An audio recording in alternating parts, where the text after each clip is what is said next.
ওই আরবের মানুষেরা কত বড় ভাগ্যবান, নবী পেলেন, রাসূল পেলেন, হলেন তারা মুসলমান। আল্লাহুম্মা সাল্লি আলা সাইয়্যিদিনা মাওলানা মুহাম্মদ ওয়া আলা আলি সাইয়্যিদিনা মাওলানা মুহাম্মদ। আমি যখন মদিনায় যেথায় রাসূল আছেন শুয়ে, ফেরাতে পারি না দৃষ্টি আমার, তাকাই শুধু বেকল হয়ে। আল্লাহুম্মা সাল্লি আলা সাইয়্যিদিনা মাওলানা মুহাম্মদ ওয়া আলা আলি সাইয়্যিদিনা মুহাম্মদ। আল্লাহুম্মা সাল্লি আলা সাইয়্যিদিনা মাওলানা মুহাম্মদ ওয়া আলা আলি সাইয়্যিদিনা মাওলানা মুহাম্মদ। প্রিয় ভাইরা আমার, আপনারা জানেন যে আজকের এই আরিয়া মোহন কেন্দ্রীয় জামে মসজিদের ওয়াজ মাহফিলের আমাদের যিনি প্রধান অতিথি, তিনি আসতে পারেন নাই, কিন্তু তিনার প্রতিনিধি তিনি পাঠিয়েছেন। তো ওনার আম্মা গত শুক্রবারে পরলোক গমন করেছেন। তো আমাদের সম্মানিত প্রধান অতিথি উনি আপনাদের কাছে দোয়া চেয়েছেন ওনার আম্মার জন্য, ওনার জন্য। ওনার আব্বা দুনিয়া থেকে অনেক আগে বিদায় হয়েছেন, তার জন্য দোয়া চেয়েছেন। তো আমরা ইনশাআল্লাহ তার পিতামাতা এবং তার সুস্থতার জন্য আমরা দোয়া করব, এবং আমরা শুরুতেই ইনশাআল্লাহ ওনার জন্য, আমাদের সম্মানিত অতিথির জন্য দোয়া করব ইনশাআল্লাহ। উনি আমাদের সাথে ভিডিও কলে যুক্ত থাকবেন, উনি আমাদের সাথে ভিডিও কলে যুক্ত থাকবেন। তো ইনশাআল্লাহ আমরা সকলেই ওনার জন্য দোয়া করব। আসসালামু আলাইকুম ওয়া রাহমাতুল্লাহ। ভালো আছেন? জি আছি আলহামদুলিল্লাহ। তো জি ইনশাআল্লাহ আপনি যুক্ত থাকবেন, আপনার আম্মার জন্য, আব্বার জন্য, ইনশাআল্লাহ আপনার জন্য দোয়া হবে ইনশাআল্লাহ। জি ইনশাআল্লাহ। আল্লাহুম্মা আমিন। আয় রব্বুল আলামিন, আয় পরওয়ারদিগার আলম, মেহেরবান খোদা রব্বুল আলামিন, সারাদিন জুমাবার ছিল, আজকের এই রাত্রে পবিত্র কুরআনুল মাহফিলের আয়োজন থেকে আপনার হাবিবের শানে দরুদ ও সালাম পড়ে আপনার শাহী দরবারে দুখানা হাত বাড়িয়ে দিয়েছেন। আল্লাহ, আয় রব্বুল আলামিন, ও মেহেরবান খোদা, আল্লাহ গো, দরুদের হাদিয়াটুকুন সোনার মদিনায় নবী পাকের রোজা তাহারে পৌঁছায়া দিন। বাবা আদম আলাইহিস সালাতু ওয়াস সালাম, আম্মা জান হাওয়া থেকে মুহূর্ত পর্যন্ত পৃথিবীর আনাচে কানাচে যত মুমিন মুমিনাত ঘুমিয়ে আছেন, আল্লাহ মেহেরবানি করে সমস্ত মুসলিম মুসলিমাতের জিন্দেগির গুনাহ খাতা মাফ করে দিন। আল্লাহ তাদের কবরখানাকে কাল কিয়ামত পর্যন্ত জান্নাতের বাগান বানায় দিন রব্বুল আলামিন। বিশেষ করে আমরা যারা এখানে হাত উত্তোলন করেছি, আমাদের ভিতর থেকে যাদের জনম দুঃখনী আব্বা আম্মা, দাদা দাদি, নানা নানি, পাড়া প্রতিবেশী, বন্ধু বান্ধব কবরস্থ হয়েছেন, আল্লাহ বিশেষ করে এই কেন্দ্রীয় মসজিদের শুরু থেকে এখন পর্যন্ত যারা এখানে সালাত আদায় করেছেন, যারা এই মসজিদ নির্মাণ করেছিলেন রব্বুল আলামিন তাদের অনেকেই দুনিয়া থেকে বিদায় হয়েছেন। আল্লাহ তাদের কবরখানাকে কাল কিয়ামত পর্যন্ত জান্নাতের বাগান বানায় দেন রব্বুল আলামিন।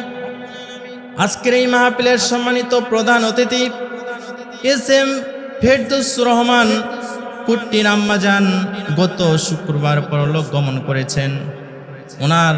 ওনার আব্বাও দুনিয়া থেকে পরলোক গমন করেছেন। রে আল্লাহ, আল্লাহ আমরা এই কোরআনের মাহফিল থেকে উনি আমাদের সাথে যুক্ত আছেন, ওনার প্রতিনিধিরা এসেছেন, মুসল্লিরা আমার সামনে হাত তুলেছেন, মসজিদ কমিটির সদস্যরা আমার সাথে হাত উত্তোলন করেছেন। রে আল্লাহ, আল্লাহ আমরা ফরিয়াদ করি ওনার আব্বা আম্মার জিন্দিগির গুনাহ খাতা আপনি মাফ করে দেন।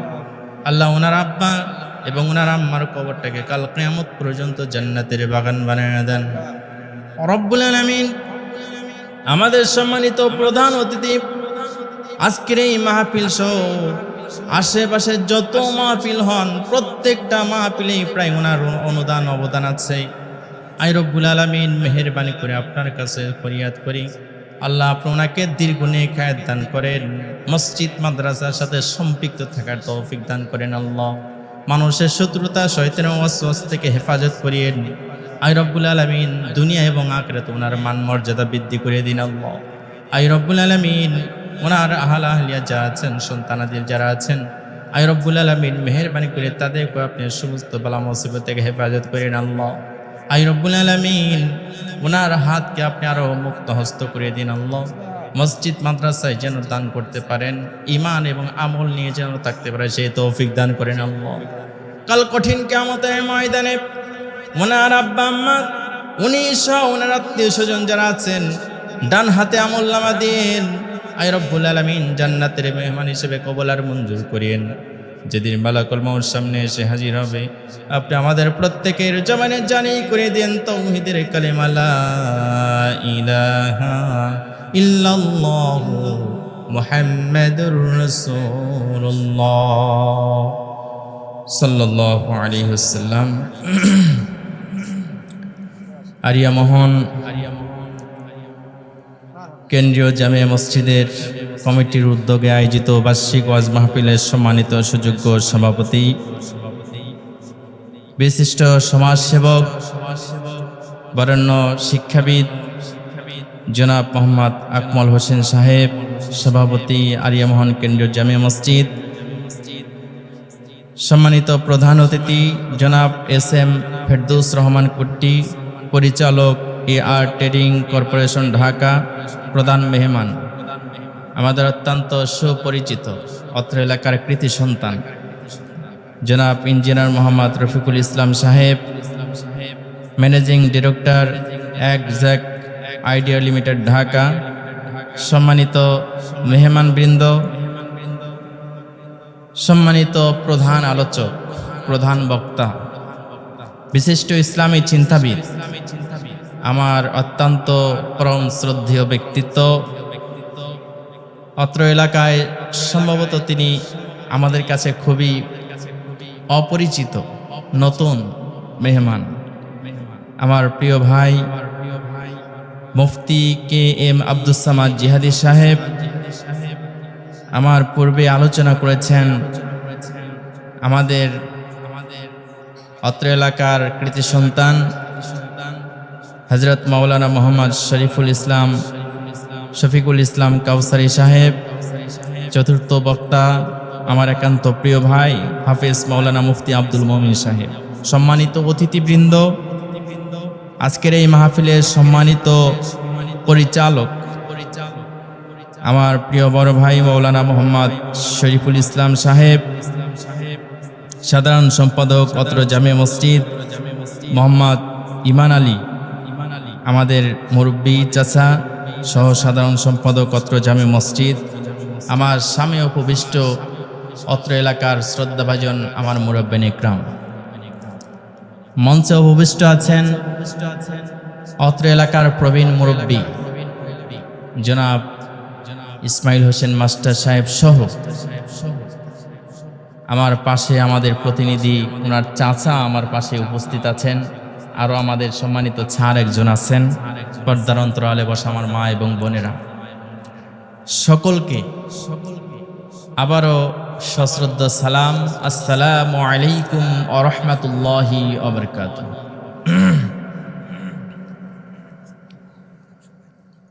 আচ্ছা, ঠিক আছে। আজকে আমরা যারা আলোচনা শোনার জন্য যেই মহান সত্তার আলোচনা শোনার জন্য বসেছি, সেই মহান সত্তার নাম কি আমরা কেউ বলতে পারবো? যেই মহান সত্তার আলোচনা শোনার জন্য, যেই মহান রবের ঘরকে কেন্দ্র করে আজকের এই মাহফিল, সেই মহান রবের প্রসিদ্ধ যে নাম আছে, ওইটা আমার রবি, সেই প্রসিদ্ধ যে নামটা আছে সেই নাম হচ্ছে আল্লাহ। নাম কি? আল্লাহ। এই আল্লাহ শব্দটা মুখে উচ্চারণ করলে দিলের ভিতরে ভালো লাগে না খারাপ লাগে? আমাদের যিনি সৃষ্টি করেছেন তার নাম, আমাদের যিনি খাবার দেন তার নাম, মুখে যদি আল্লাহ শব্দ উচ্চারণ করেন তাহলে গুনাহ হবে না সওয়াব হবে? তাহলে আমরা আল্লাহ শব্দ উচ্চারণ করতে পারি না? আমাদের যিনি সৃষ্টি করেছেন তার নাম, আমাদের যিনি রিজিক দান তার নাম, আমাদের যিনি বাঁচিয়ে রেখেছেন তার নাম, আমাদের যিনি অক্সিজেন দিয়ে বাঁচিয়ে রেখেছেন তার নাম। বসেন। ঠিক। তাহলে আমাদের বাঁচিয়ে রেখেছেন, আমাদের রিজিকের ব্যবস্থা করেছেন, আমাদের হায়াত দিয়েছেন, আমাদের মউত দিবেন, আমাদের নাজাত দিবেন, আমাদের জান্নাত দিবেন যিনি, তার নাম হলো আল্লাহ। পৃথিবীতে কোটি কোটি মাখলুক আল্লাহ তাআলা সৃষ্টি করেছেন, সেই মাখলুকের ভিতরে আশরাফুল মাখলুকাত করে সৃষ্টি করেছেন একমাত্র মানুষকে। কথা বলেন ঠিক কিনা? যে আল্লাহ আমাদেরকে আশরাফুল মাখলুকাত করে সৃষ্টি করলেন, কোটি কোটি লক্ষ লক্ষ মাখলুকাতের ভিতরে যেই মহান সত্তা আমাদেরকে আশরাফুল মাখলুকাত বলে ঘোষণা করলেন, কোটি কোটি আশরাফুল মাখলুক, কোটি কোটি মাখলুকাতের ভিতরে যেই মহান সত্তা আমাদের জন্য জান্নাত নির্মাণ করলেন, যেই রব আমাদেরকে দুনিয়াতে অক্সিজেন বাঁচিয়ে রেখেছেন, সেই রব সম্পর্কে কোনো ব্যক্তি যদি কটূক্তি করে তাহলে আপনারা বসে থাকবেন? বসে থাকবেন? প্রিয় ভাই সব, কয়েকদিন আগে আবুল সরকার নামক একজন লোক আল্লাহকে নিয়ে কটূক্তি করেছে, আল্লাহর শানে বেয়াদবি করেছে।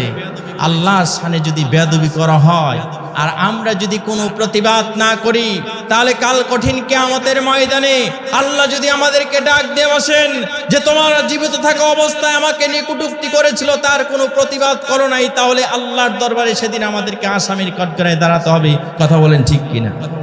আমরা যেখান থেকে যেভাবে পারি আজকের এই মাহফিল থেকে আমরা বলতে চাই, আল্লাহকে নিয়ে যারা কটূক্তি করবে তাদের সর্বোচ্চ শাস্তি মৃত্যুদণ্ড নিশ্চিত করতে হবে। কথা বলেন ঠিক কিনা? প্রিয় ভাইরা আমার, যে আল্লাহ আমাদেরকে সৃষ্টি করেছেন, যে আল্লাহ আমাদেরকে বাঁচিয়ে রেখেছেন, আমরা বেঁচে থাকবো আর আমাদের সামনে সে আল্লাহকে নিয়ে কটূক্তি করবে, এমন হাজার হাজার আবুল সরকারকে আমরা মৃত্যুদণ্ড দেখতে চাই। কথা বলেন ঠিক কিনা? এই আবুল সরকারের পক্ষ যারা অবলম্বন করবে তাদের বিরুদ্ধেও আমরা অবস্থান নিব ইনশাআল্লাহ। প্রিয় ভাইরা আমার, এই পৃথিবীতে আল্লাহদ্রোহী কোন শক্তি অতীতেও থাকতে পারে নাই, এখনো থাকতে পারবে না। প্রিয় ভাইরা আমার, আপনারা জানেন, আপনারা আলহামদুলিল্লাহ আলোচনা শুনতে শুনতে অনেক আলোচনা আপনাদের মুখস্থ হয়েছে। তবে এতটুকু কথা আমরা বলতে চাই যে এখনকার মানুষের যে শক্তি সামর্থ্য, এই শক্তি সামর্থ্যের চাইতেও অনেক শক্তিশালী মানুষ এই পৃথিবীতে আগমন করেছিল। তারা কি এই পৃথিবীতে আর আছে? তারা আর এই পৃথিবীতে নাই। নিজেকে রব বলে দাবি করেছিল, নিজেকে রব বলে যে দাবি করেছিল, নিজেকে যে আল্লাহ বলে দাবি করেছিল, তার নাম কি? ফেরাউন। ফেরাউন দাবি করেছিল, সেই ফেরাউন আর আছে? ফেরাউন নিজেও জেনেছিল, ফেরাউন যেই ফেরাউন এত শক্তিশালী ছিল, যেই ফেরাউন নিজেকে রব বলে স্বীকার করেছিল, সেই ফেরাউনও বুঝতে পেরেছিল যে সে আসলে ভুল খোদা, সে প্রকৃত খোদা নয়। সে সেটা নিজেও বুঝতে পেরেছিল। আমি এই কথা শেষ করে আমার মূল আলোচনার দিকে চলে যাব ইনশাআল্লাহ। ফেরাউন নিজেও বুঝতে পেরেছিল যে সে আসলেও প্রকৃত খোদা নয়। কিভাবে বুঝতে পেরেছিল? গোটা মিশর বৃষ্টি বন্ধ হয়ে গেল। বৃষ্টি বন্ধ হয়ে যাওয়ার পর মিশরের সব মানুষ একত্রিত হয়ে ফেরাউনের কাছে চলে গেল, গিয়ে বলল, আপনি যেহেতু নিজেকে খোদা বলে দাবি করেন, আপনি আমাদের সব কিছু দেন, আপনি আমাদেরকে দেখাশোনা করেন, খাবার দেন, পানি দেন, সব কিছু যেহেতু দেন, মিশরে পানি বন্ধ হয়ে গেছে, মিশরে নীল নদ শুকিয়ে গিয়েছে, পানির ব্যবস্থা করে দেন।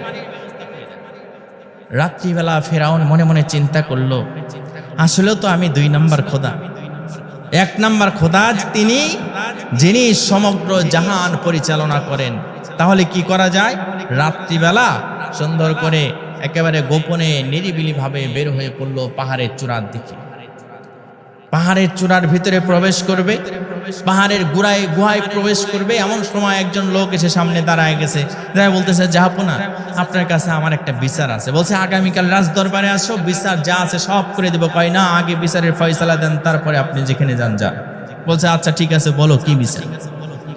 বলছে, জাহাপনা, আমার একজন গোলাম আছে, সেই গোলামকে আমি খাওয়াই, পান করাই, তার দেখাশোনা করি, তাকে বেতন দেই, কিন্তু গোলাম আমার বিরুদ্ধে কথা বলে। তাহলে এমন গোলামের জন্য বিচার কি হবে, আপনি একটু ফয়সালা দেন। এবার ফেরাউন বলতেছে, যেই গোলাম তার মনিবের খায়, মনিবের পরে, মনিবের বেতন নেয়, অথচ মনিবের বিরুদ্ধে কথা বলে, এমন গোলামকে নীল নদের ভিতরে চুমা মারা দরকার। কয়, এই কথাটা একটু লিখে দেন আমাকে। কয়, লিখে দেব? কয়, হ্যাঁ শুধু লিখে দেন, লেখাই আছে, একটু সিগনেচার করে দেন। কয়, আচ্ছা ঠিক আছে দাও। সিগনেচার করেছে। এবার ফেরাউন পাহাড়ের একদম গুহায় গিয়ে, সেখানে নিরিবিলি কোনো মানুষ নাই, গলার সাথে একটা রশি ঝুলাইয়া হাত তুলে আল্লাহকে বলতেছে, আল্লাহ, ও আসমান জমিনের মালিক, আমি তো 2 নম্বর খোদা, আমার কোনো শক্তি নাই, কোনো সামর্থ্য নাই কালকে বা পানি দেওয়া। আল্লাহ, পানি দেওয়ার একমাত্র মালিক হলো তুমি, তুমি হলো সকল কিছুর সৃষ্টিকর্তা। আগামীকাল যদি নীল নদ পানি দিয়ে ভরে না যায়, তাহলে মানুষেরা আমাকে আল্লাহ বলে স্বীকার করবে না। আল্লাহ, তোমার কাছে ফরিয়াদ করি, আগামীকাল তুমি একটু নীল নদটা পানি দেওয়া ভরায় দাও। জীবনে যদি কোনো নেক আমল তোমার দরবারে কবুল হয়ে থাকে, তাহলে সেই আমলের বিনিময়টা তুমি আমাকে দুনিয়াতেই দিয়ে দাও, আখিরাতে আমি কিছু চাই না। আমার আল্লাহ কয়, আমার দুশমন আমার কাছে আসছে। আমার আল্লাহ হচ্ছেন রহমানুর রহিম, রহমান এবং রহিম। তিনি এমন রহমান এবং রহিম, দুনিয়াতে যদি কোনো শত্রু তার কাছে হাত তোলে, তিনি তাকেও ফিরিয়ে দেন না। আমার আল্লাহ আকাশকে হুকুম দিয়ে দিলেন যে তাড়াতাড়ি নীল নদের এলাকার ভিতরে বৃষ্টি দিয়ে নীল নদটা পানি দিয়ে ভরায় দাও। এবার ফেরাউন আসছে, সেখান থেকে আসার পরে পরের দিন বলতেছে, দেখছো আমি তোমাদের পানির ব্যবস্থা করে দিয়েছি। এদিকে মুসা আলাইহিস সালাতু ওয়াস সালাম চিন্তা করলেন, আমি তো জানি যে আল্লাহ পানি দেবে না, তাহলে পানির ব্যবস্থা কি করে হলো? মানুষেরা তো আমাকে এখন ভুল বোঝা শুরু করে দিবে।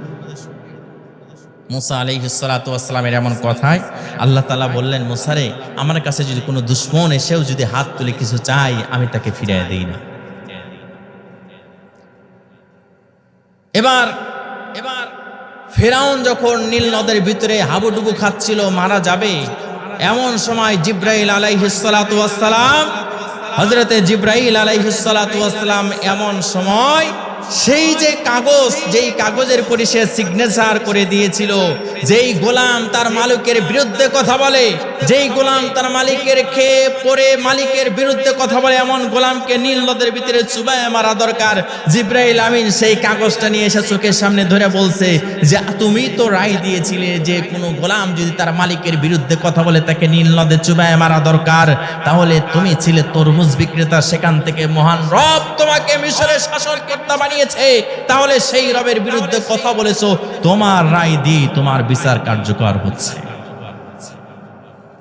এরকম ফেরাউন বাংলাদেশের ছিল কি ছিল না? 5 তারিখের আগে কত ক্ষমতা ছিল? 5 তারিখের আগে ক্ষমতা পেয়ে দেশের আলেমদের বিরুদ্ধে নানা রকমের অপবাদ দিয়ে, মিথ্যা অপবাদ দিয়ে, শক্তি খাটিয়ে এসে তারা আলেমদেরকে ফাঁসির কাষ্ঠ পর্যন্ত নিয়ে গিয়েছিল। যে আইন দিয়ে, যে আদালত দিয়ে আলেমদেরকে, যে দেশের শ্রেষ্ঠ সন্তানদেরকে ফাঁসির মঞ্চে নিয়ে গিয়েছিল, সেই ফাঁসির মঞ্চেই সেই জালেমের বিচার হবে ইনশাআল্লাহ। প্রিয় ভাইয়েরা আমার, যদি ভালো কাজ বন্ধ হয়ে যায় আর খারাপ কাজ যদি চালু হয়ে যায়, তাহলে অল্প কিছু মানুষের খারাপ কাজের কারণে গোটা দেশ, গোটা পৃথিবীতে আল্লাহর পক্ষ থেকে গজব নেমে আসে। এই যে কিছুদিন আগে ভূমিকম্প হয়ে গেল না, আল্লাহর রহমত আছে বাংলাদেশের উপরে। কারণ পৃথিবীর এমন কোন দেশ নেই, বাংলাদেশে যত হাফেজে কোরআন, বাংলাদেশে যত হাফেজে কোরআন কোরআন তেলাওয়াত করে, বাংলাদেশের ছাত্ররা যত কোরআনুল কারীম তেলাওয়াত করে, পৃথিবীর এমন একটা দেশও পাওয়া যাবে না যে দেশে এত বেশি কোরআনুল কারীমের তেলাওয়াত হয়। যে দেশে কোরআনের তেলাওয়াত হয় সে দেশে কখনো ভূমিকম্প কোনো ক্ষতি করতে পারে না। তবে হ্যাঁ, যদি খারাপ কাজ চলতেই থাকে তাহলে আল্লাহর পক্ষ থেকে গজব আসবে, এর ভিতরে কোনো সন্দেহ নাই। যেহেতু শুরু করেছি, শেষটা একটু এইভাবে করে দেই। হযরতে মুসা আলাইহিস সালাতু ওয়াস সালামের সময় যখন ফেরাউন শেষ হয়ে গেছে, বনি ইসরাইলদের নিয়ে মুসা আলাইহিস সালাতু ওয়াস সালাম মোটামুটি একটু শান্তিতে বসবাস করে চিন্তা করেছেন। কিন্তু এই পৃথিবীতে বনি ইসরাইল এখনো আছে, যেই বনি ইসরাইল নিজেরাও শান্তিতে থাকে না, পৃথিবীর কোন জাতিকেও তারা শান্তিতে থাকতে দিতে চায়। বনি ইসরাইল সম্প্রদায় গুনাহের ভিতরে এমন ভাবে লিপ্ত হয়ে গেল যে উপর থেকে পানি বর্ষণ বন্ধ হয়ে গেল, তীব্র খরার কারণে মাটিগুলা ফেটে চৌচির হয়ে গেল। উপর থেকে তাপ, পানি শুকে মাটি একবারে ফেটে চৌচির হয়ে গেছে।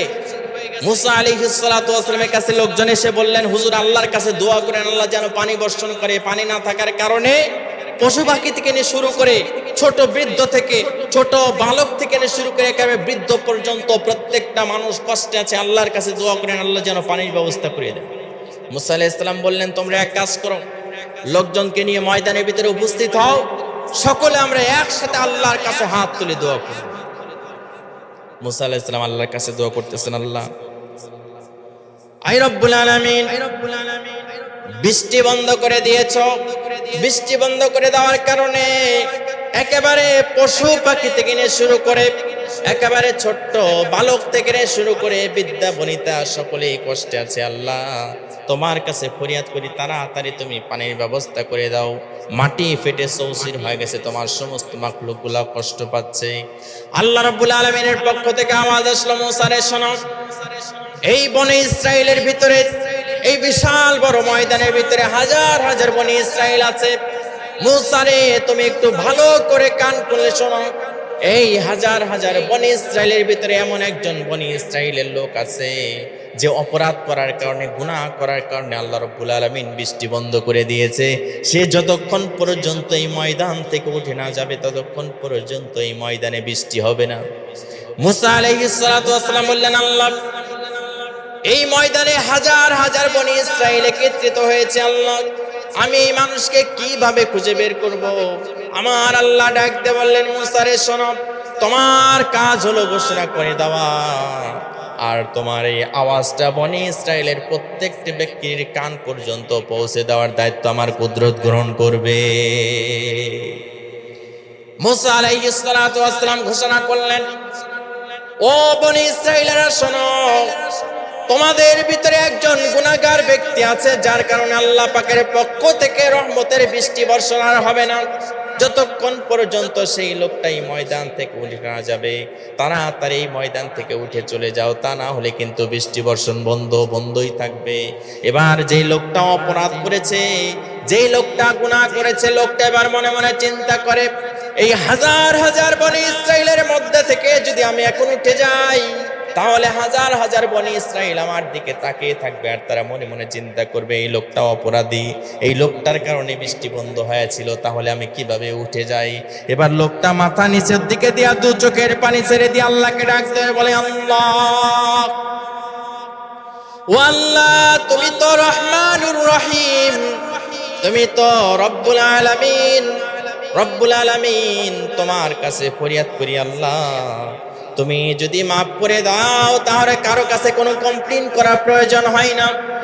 তুমি মাফ করে দিতে চাইলে কারো কাছে কোনো পারমিশন নেওয়ার প্রয়োজন হয় না। আল্লাহ, আল্লাহ গো, আমি অপরাধী, অপরাধ করেছি, তোমার কাছে মাফ চাই। আমার কারণে তুমি বৃষ্টি বন্ধ করে দিয়েছো। আমি যদি এখান থেকে এখন উঠে চলে যাই তাহলে হাজার হাজার বনি ইসরাইল আমাকে দেখবে, দেখার পরে তারা মনে মনে চিন্তা করবে যে এই লোকটা অপরাধী। আল্লাহ গো, তোমার কাছে মাফ চাই, তুমি আমাকে মেহেরবানি করে মাফ করে দাও রে আল্লাহ। এই লোকটা যখন চোখের পানি ছেড়ে দিয়েছে, চোখের এক ফোঁটা পানি যখনই ছেড়ে দিয়েছে, চোখের পানি জমিনে পড়ার আগেই আল্লাহ রাব্বুল আলামিনের রহমতের বৃষ্টির পানি জমিন পর্যন্ত পৌঁছে গিয়েছে।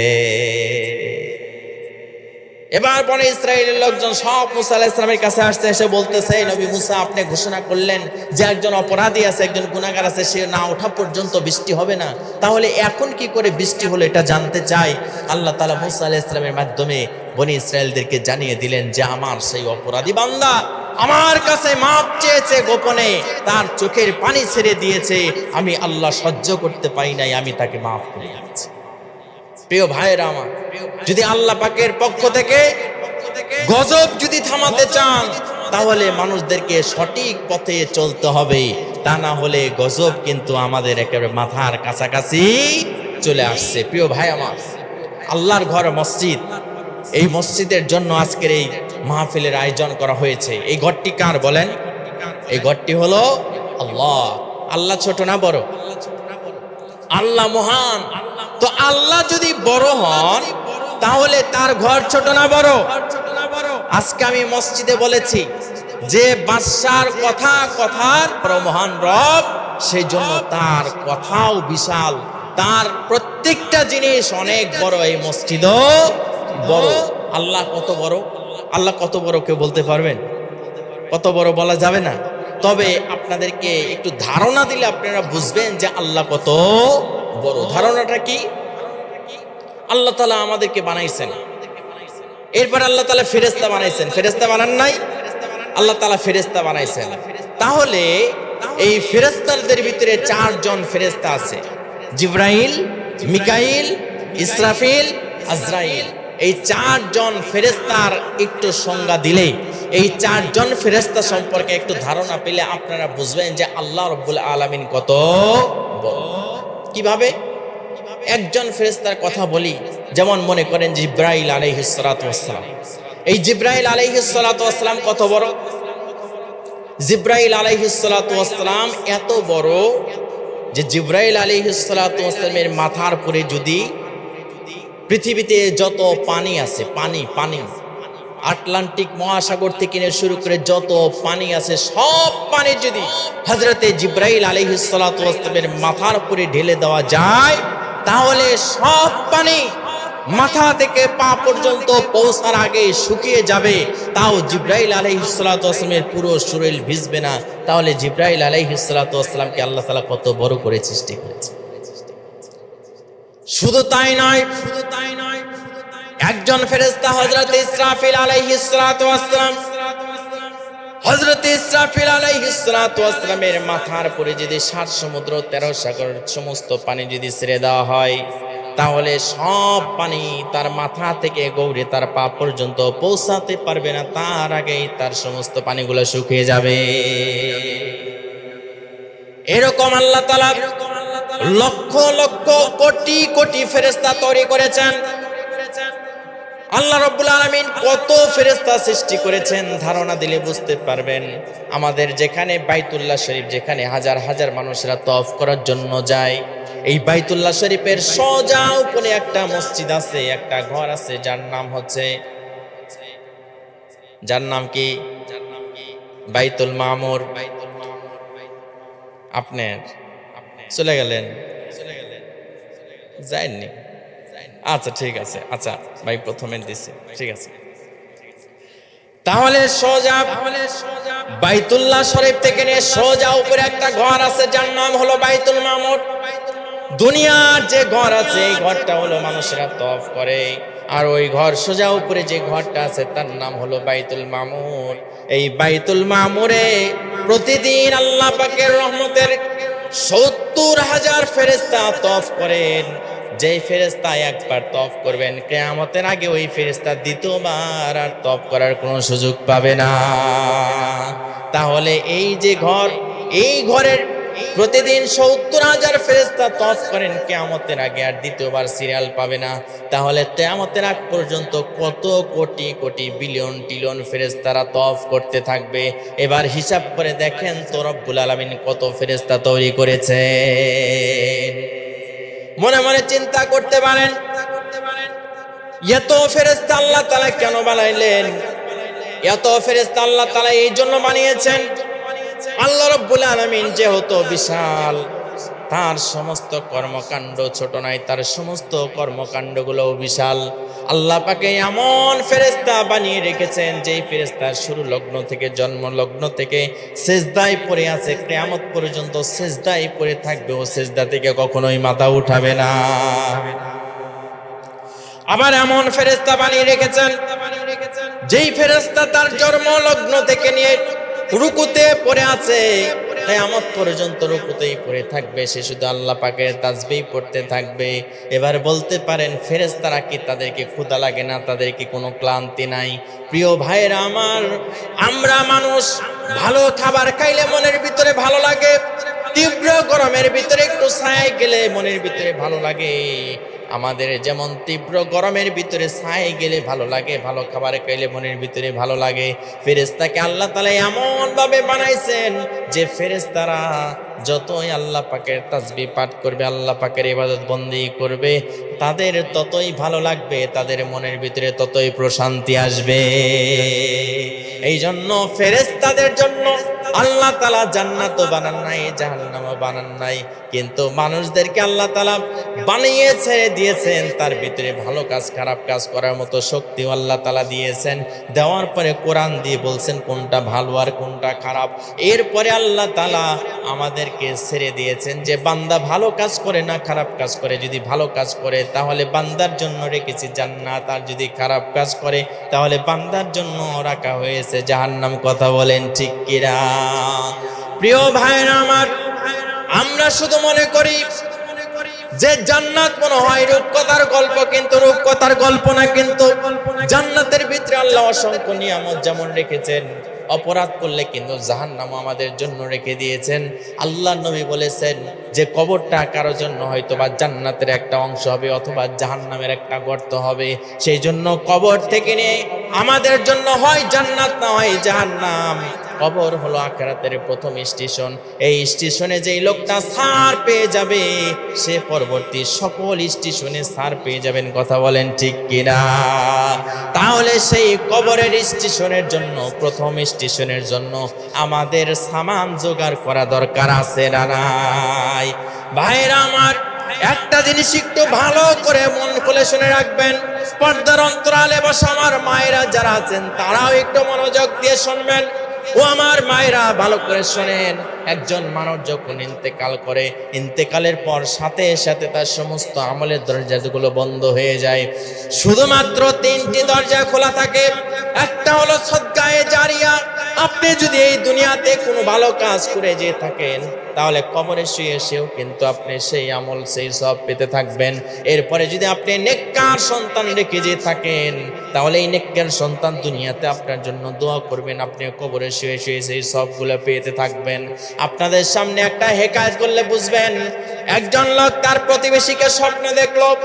স্বপ্নের ভিতরে দেখে যে তার প্রতিবেশী কবরের ভিতরে অত্যন্ত কষ্টে আছে, খুব কষ্টের ভিতরে আছে। এই দৃশ্য দেখার পরে তাকে জিজ্ঞাসা করলো, কি ব্যাপার ভাই, তুমি কেন এত কষ্টে আছো? এবার লোকটা ডাক দিয়ে বলে, ভাই রে, দুনিয়াতে অনেক টাকা পয়সা আমি রেখে এসেছি, অনেক টাকা পয়সা কামাই করেছিলাম, কিন্তু ছেলে সন্তানদেরকে মানুষের মতো মানুষ করতে পারি নাই। তারা আমার জন্য দোয়া করে না, যার জন্য কবরে আমি অত্যন্ত কষ্টে আছি। তুমি একটু আমার ছেলে মেয়েদেরকে এই খবরটা পৌঁছে দিও। এবার লোকটা সকালবেলা ঘুম থেকে উঠে সোজা চলে গেছে ওই লোকের ছেলের বাড়িতে। যাওয়ার পরে ডাক দিয়ে বলতেছে, ও ভাতিজা একটু মনোযোগ দিয়ে শোনো, রাত্রিবেলা তোমার বাবাকে আমি স্বপ্ন দেখলাম, সে কবরের ভিতরে অত্যন্ত কষ্টে আছে, সে কষ্টের ভিতরে কবরের ভিতরে জীবন যাপন করছে। তো কি করা যায়, আপনি একটু আমাকে পরামর্শ দেন। এবার লোকটা ডাক দিয়ে বলে, তোমার বাবা আমাকে স্বপ্নের ভিতরে বলেছে যে তোমরা নাকি তার জন্য কোনো দোয়া খায়ের করো না, দান খয়রাত করো না। যদি তোমার বাবার ভালো চাও তাহলে দান খয়রাত করো আর তোমার বাবার জন্য দোয়া করো।